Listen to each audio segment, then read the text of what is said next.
Today we are going to discuss cracking India symbols, allegory, and motives. First of all, we are going to discuss the symbols. First symbol is lion. In the novel, lion is being used throughout the novel. Lenny is frightened of the lion at the zoo. She has dreamed that the animal will get loose at night and eat her in her bed. अब देखें इस novel की text में अगर आपने देखा है तो लाइन यूज़ किया गया जो सिंबलिज़म जो होती है उसमें राइटर कुछ ऐसी अलामात यूज़ करता है जिससे कुछ ना कुछ वो मतलब कन्वे करना चाह रहा होता है। तो हमारे पास सबसे पहले जो उसने यूज़ किया है वो है लाइन। तो थ्रू आउट द नावल जो है लेनी जो करेक्टर है वो क्या है, फ्राइटेंड है। किससे?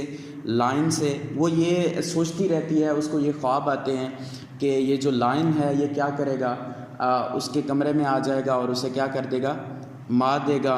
वो उससे जो है बहुत खौफनाक रहती है और डरी और सहमी रहती है। She describes the insistent roar of the zoo, lion tracking me to whatever point of the world I can hide from him in my nightmares। तो वो कहती है कि मैं अगर दुनिया में किसी भी जगह पे चली जाऊँ, अपने आप को छुपा लूँ, लेकिन जो लाइन है वो मेरे इवन के ड्रीम्स में भी मेरा पीछा नहीं छोड़ रहा, वो मेरे साथ है। अब ये देखें सिंबलिज्म यूज़ की गई है लाइन के थ्रू। कौन सा एलिमेंट बताया जा रहा है? डर का। वो थ्रू आउट द नावल जो है उसमें डर कायम रहता है through the line. The line is a symbol of Lenny's anxiety. She dreams of it most when her mother and father are fighting और when she is worried that what will happen to India. अब देखिए she dreams of it most, जब उसके मम्मा और बाबा आपस में लड़ रहे होते हैं तब भी उसको ऐसे ख्वाब आते हैं, और तब भी इसको और दूसरी जो उसने वजह बताई है शी इज़ वरीड, और साथ वो परेशान है कि what will happen to India, कि इंडिया का क्या होगा, इंडिया का क्या बनेगा। ऑब्वियसली हमने पहले भी इसमें इसके थीम में डिस्कस कर चुके हैं कि पार्टीशन को भी इन्होंने डिस्कस किया है। तो अब बिफोर द पार्टीशन वो इंडिया के बारे में भी सोच रही है कि इंडिया का क्या बनेगा before the partition. After the partition जो है वो तो ऑब्वियसली चीज़ें हो गई ना, पाकिस्तान एंड इंडिया एक अलग-अलग रियासतें जो हैं वो मार्ज़ वजूद आई। How fear of the line shows a state of mind. अब वो कहता है कि उसका जो खौफ है, उसका जो डर है वो उसकी दिमागी हालत को रिप्रेजेंट कर रहा है। I awake every morning to the lion's roar. अब वो ख़ुद बता रही है कि कहती है कि मैं हर रोज़ जो उठती हूँ मेरे साथ जो एक धाड़ने की जो आवाज़ है वो किसकी है? लाइन की है। Every time is with me. He sets about it at the crack of dawn blighting my dreams. So next point is Salvation Army marching band. That's also a symbol is being used here. There is a Salvation Army near Lenny's house. Occasionally a marching band emerge from the gates. अब marching band जो है वो उसको भी यहाँ पे क्या है, symbol के तौर पे यूज़ किया गया है। Lenny described it is a red and white caterpillar. Later in her nightmare, the marching band metamorphoses into a single German soldier on a motorcycle. अब इसके बारे में भी वो क्या कर रही है, अपने ख्वाबों में उनके बारे में सोच रही है कि एक मोटरसाइकिल पे जो है जर्मन सोल्जर जो उसके ख्वाबों में आ रहा है। He chases after Lenny with his black gloves and white hands. अब उसकी हुलिया भी वो साथ साथ बता रही है कि उसका जनाब ब्लैक ग्लव्स पहने हुए हैं और साथ में उसके क्या है, वाइट हैंड्स है। In this way, Salvation Army Band symbolizes both British rule in India and the violence and brutality that would occur as British dived the country. अब देखें वो कहता है इसी आर्मी बैंड की जो सिंबलाइजेशन है इससे वो हमें बताता है कि ब्रिटिश और इंडिया में किस तरह वायलेंस हुई चीज़ें और brutality the word that occurs the age the British dive the country. और ब्रिटिश ने क्या कर दिया, उनको मुल्क को क्या कर दिया, दो हिस्सों में तकसीम कर दिया।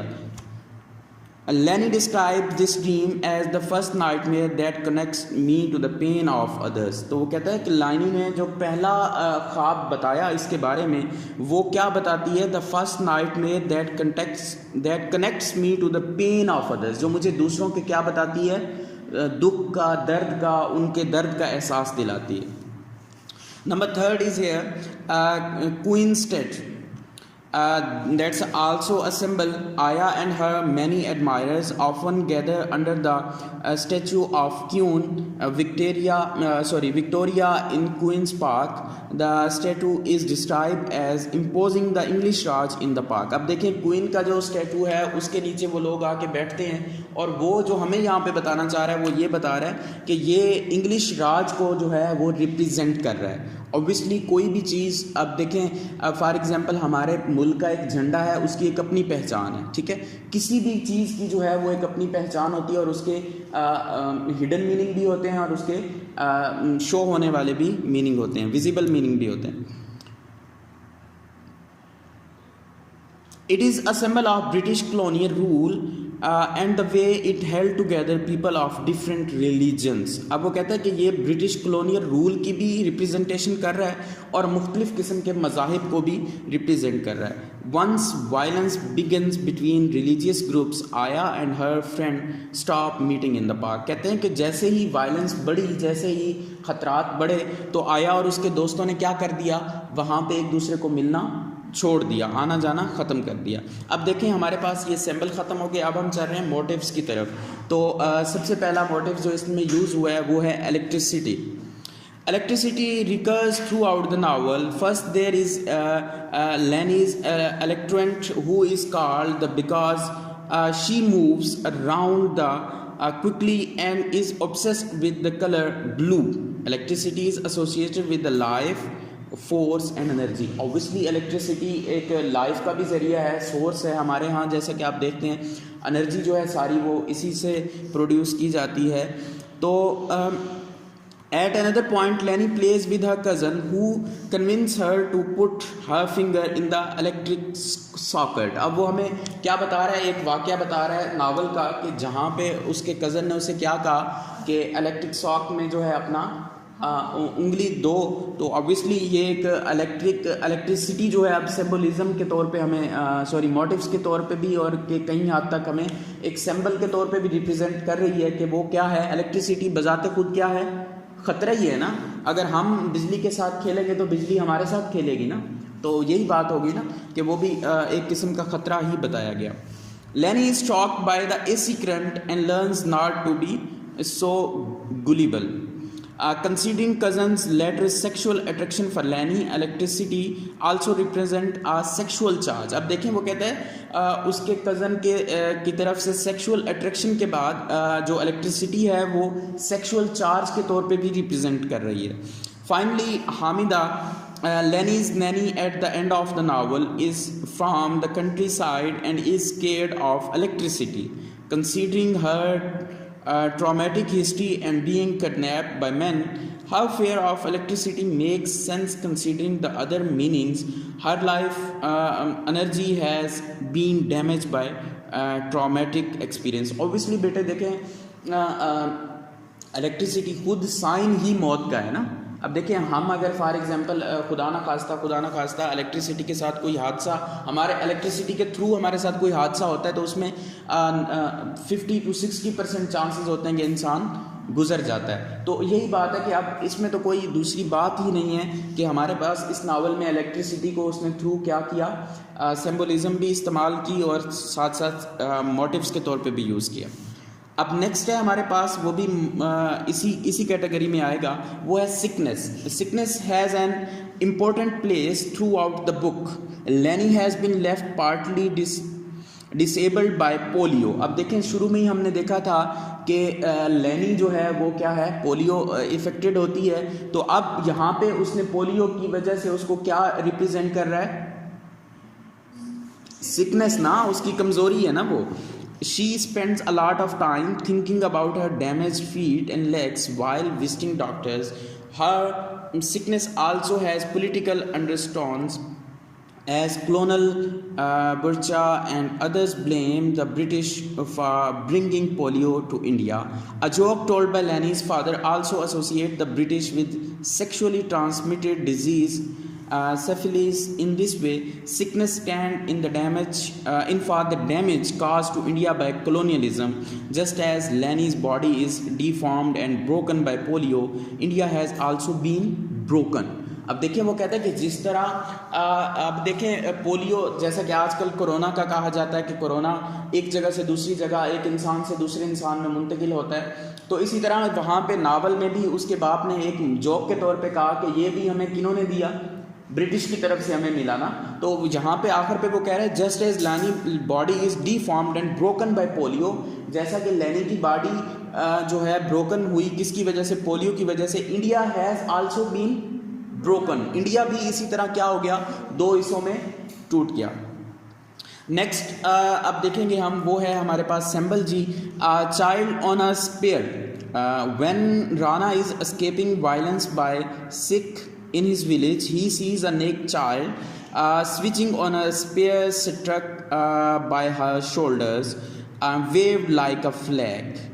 This murdered child is a symbol of the violent side of nationalism. अब ये देखें ये बच्चे का जो रिप्रेजेंटेशन है वो क्या कह रहा है कि ये भी एक किस्म की this murdered child is a symbol of the violent side of nationalism.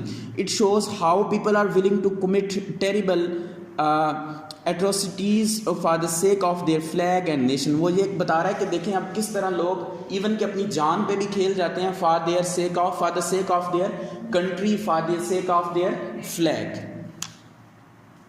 It is also important that child is a girl as women face the most brutality during partition, as rape and kidnapping were used as way of humiliate the men of the opposing side. अब देखें हम पहले भी यही चीज़ discuss कर चुके हैं और आखिर पे ये भी हमें यही बता रहा है कि वो बच्चा या बच्ची जो भी थी, अब देखें वो अगर फीमेल कैरेक्टर की शक्ल में रिप्रेजेंट कर रहा है तो वो यही बता रहा है कि हमें कि इवन के ड्यूरिंग द पार्टीशन जो ज़्यादा नुकसान हुआ वो किन को हुआ, फीमेल को हुआ, in the shape of kidnapping and in the shape of rapping. And the next is doll. Doll is also a symbol is here. After Aya is kidnapped and the violence in Lahore has gotten worse, Lenny goes through all her old dolls in her bedroom. She begins pulling one's leg apart. She has Adi help her rip apart another. But when the doll splits in half, she sees it stuffing on the floor and falls sobbing to her bed. The doll represents the violence of partition. Lenny tries to replicate this violence to better understand it, but is only more disgusted when she sees what she has done. अब देखें वो doll के साथ खेलती रहती है, उसकी अब वो यही बता रही है कि जब वो किडनैप हुई तो उसने लाहौर में जब सारी क्या हो गई, वायलेंस अरूज पे पहुंच गई, तो लेनी जो सारा दिन किसके साथ खेलती थी, अपनी डॉल के साथ, और आखिर पे जब वो क्या करती है अपनी डॉल की मतलब उसको मार देती है, तो उसको बाद में एहसास होता है, मतलब मार देने का मतलब उसको तोड़ देती है, तो उसको बाद में एहसास होता है कि क्यों उसने ऐसा किया. और in this symbol the writer is telling that how the female characters are being broken in the novel. इसी तरह उन पे भी जुल्म किया गया, जिस तरह उसने एक अपनी डोल के साथ क्या किया, उसकी टांग तोड़ दिया, व्हाटसोएवर उसके साथ जो भी किया. And the next point is allegory. Parsis coming to India. India में जो पारसीज का आना है वो भी एक क्या है, हमें एलेगरी के तौर पे यूज़ कर रहा है जी. देखते हैं. Colonel Bharucha tells a story about when Parsis were first kicked out of Persia 13 years before. They sailed to India but waited 4 days for permission to disembark. Eventually the Grand Vizier came with a message. He held up a glass of milk filled to the brim. This meant my land is full and prosperous, and we do not want outsider with a different religion and alien ways to disturb the harmony. अब देखें वो कहता है कि जब वो आके रुके और उनका एक वज़ीर आया जिसके हाथ में क्या था, दूध का गिलास भरा हुआ था, और उसका क्या मतलब था कि हमारी जो हमारा जो मुल्क है, जो हमारी जगह है वो क्या है, फिल है, हमारे पास और स्पेस नहीं है, और दूध को रिप्रेजेंट वो क्या कर रहा है, खुशहाली से, कि हम खुशहाल हैं, हम किसी किस्म के आउटसाइडर को क्या कर सकते हैं, अफोर्ड नहीं कर सकते, इसलिए आपको हम इजाज़त नहीं दे सकते. The Parsis answer this by steering a teaspoon of sugar into the milk. अब देखें बड़ा इंटरेस्टिंग है कि पारसियों ने क्या किया एक टीस्पून के साथ शुगर को उसके अंदर मिक्स कर दिया। अब देखिए वो अपनी जगह कैसे बना रहे हैं, ये ज़रा देखिएगा। The meaning was the refugees would get absorb into his country like the sugar in the milk. वो कह रहा है कि ये जो पनाह गुज़ीर हैं ये भी इसी तरह उनके अंदर घुल मिल जाएंगे जैसा कि चीनी घुल मिल गई किस में, मिल्क में। And with their decency and the industry sweeten the lives of his subject, the colonel tells the story as an allegory describing Parsi's cleverness and the need to keep up with the times। अब वो कहता है कि इसी हुनरमंदी और इसी होशियारी के साथ जो है उन्होंने अपनी जगह बनाई। और with that we have come today we are